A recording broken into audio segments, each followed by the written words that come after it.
La beauté au service du cœur, c'est un mouvement de solidarité tourné vers l'Afrique. Au début, il y a eu l'appel de solidarité. J'ai appelé mes consoeurs en disant « Écoutez, je fais ce projet, enfin, j'ai ce mouvement.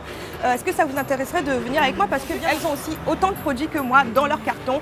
Et on s'est dit « Vaut mieux faire un truc de groupe une fois pour toutes que de laisser un petit peu les produits se promener dans les cartons. »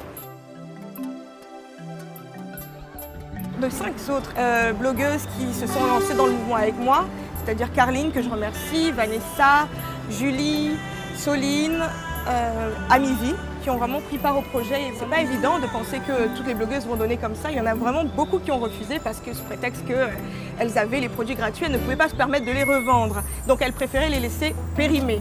Je trouve ça un peu dommage, mais bon, c'est une vision des choses différente de la mienne. Les lectrices, bien entendu, parce que sans vous, il n'y aurait pas eu de vente, sans vous, il n'y aurait pas eu autant de partage. C'est simple, la vente était prévue de 13h à 18h, à 13h45, tout était parti.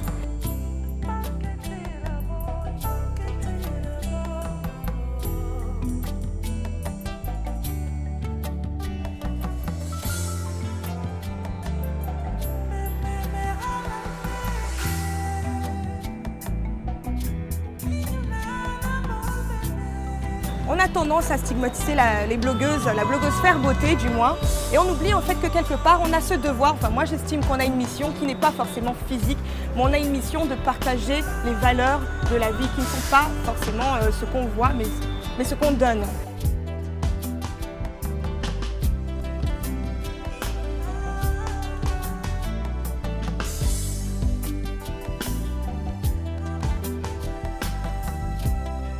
Il y a même beaucoup d'entre vous qui n'ont pas participé à la vente, qui ont fait des dons parce qu'il y avait la cause derrière.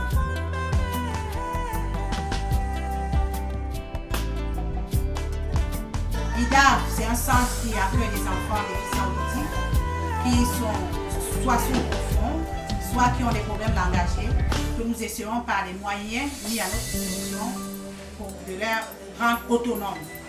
Donc je vous remercie grandement et je souhaite que ce partenariat continue, que nous continuions à soutenir ces enfants et à permettre qu'ils deviennent autonomes pour la gloire de notre Dieu. Le cadeau que vous nous avez fait va beaucoup nous aider dans le cadre de notre enseignement visuel. Nous en avons besoin parce que nous pourrons projeter désormais les images que nous voulons montrer aux enfants. L'enseignement va devenir un peu plus pratique. L'enseignement va devenir visuel parce que l'enseignement des sourds, en fait, c'est de leur présenter tout ce que nous leur enseignons. La théorie n'a pas de sens pour eux. Je remercie l'équipe de TRAP Africa Media et la beauté au service des cœurs et toutes les amies lectrices et les blogueuses qui, par leur forte mobilisation, ont permis de collecter la somme de 1 400 € qui aujourd'hui nous permet d'avoir un ordinateur portable, rétroprojecteur et tout ce qui accompagne. Ce qui est assez impressionnant d'ailleurs et qui est assez fort, c'est que tout le monde se plaint toujours les réseaux sociaux, c'est mauvais, c'est mauvais. Il y a quelque chose de fantastique quand même dans les réseaux sociaux. C'est que pour passer un bon message, les gens qui pensent comme nous s'unissent pour la même cause.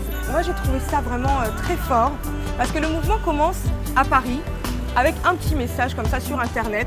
Il y a un média qui reprend la cause et une fois que je prends l'avion, je me retrouve au Cameroun. J'avais en y allant l'impression d'y avoir déjà été. C'était impressionnant parce que c'est comment dire, c'est un amour familier. Je rentrais quelque part, je ne découvrais rien en fait.